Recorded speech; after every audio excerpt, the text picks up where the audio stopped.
ડુમસના દરિયા કિનારે આવેલ દરિયાનાથ મહાદેવની 10મી સાલગીરી નિમિત્તે ભવ્ય ઉજવણી કરવામાં આવી। સુરતના ડુમસ ખાતે ચોપાટી પાસે આવેલ દરિયાનાથ મહાદેવની 10મી સાલગીરી નિમિત્તે વિશેષ કાર્યક્રમનું આયોજન કરવામાં આવ્યું હતું, જેમાં મહાદેવજીના યજ્ઞ બાદ ભક્તો માટે મહાપ્રસાદીનું આયોજન કરવામાં આવ્યું। મંદિર બાબતે માહિતી આપતા મંદિરના ટ્રસ્ટીએ જણાવ્યું કે 10 વર્ષ અગાઉ મંદિરનો જીર્ણોદ્ધાર કરવામાં આવ્યો હતો। જો કે અહીં ડુમસના દરિયા કિનારે દરિયાનાથ મહાદેવ 50 વર્ષથી બિરાજમાન હોવાનું પૂર્વજો પાસેથી જાણવા મળ્યું છે। દૂર દૂરથી ભક્તો દરિયાનાથ મહાદેવના દર્શન કરવા આવે છે, તો ડુમસના દરિયા કિનારે બિરાજમાન દરિયાનાથ મહાદેવ ભક્તોની તમામ મનોકામનાઓ પૂર્ણ કરતા હોવાથી ભક્તોને દરિયાનાથ મહાદેવજીમાં પણ અતૂટ શ્રદ્ધા છે। ડુમસનો દરિયા કિનારો તો સૌ કોઈ જાણે છે, પરંતુ ડુમસના દરિયા કિનારે જે અહીં ખાસ શિવલિંગની સ્થાપના કરવામાં આવેલી છે, જેનાથી હજી કદાચ લોકો અજાણ હશે।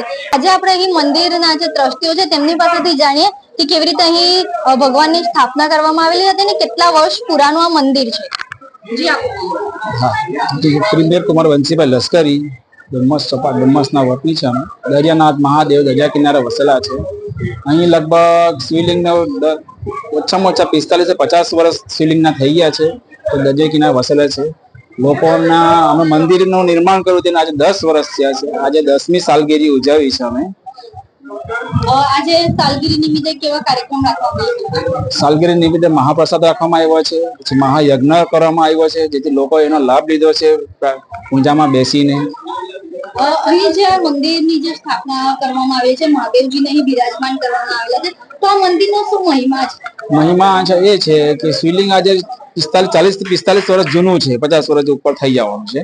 લોકોની આસ્થા છે અહીંયા કે આજે ડુમસમાં કંઈ બી કેટલા વર્ષો થઈ ગયા કોઈ જાતનું નુકસાન નથી, કે પાણીને પ્રેશર આવે કે પછી સુનામી આવે, કોઈ પણ જાતનું મહાદેવને ભરોસે બધા લે કે જે ડુમસની અંદર મહાદેવ રક્ષા કરે એમ કહે તો ચાલે।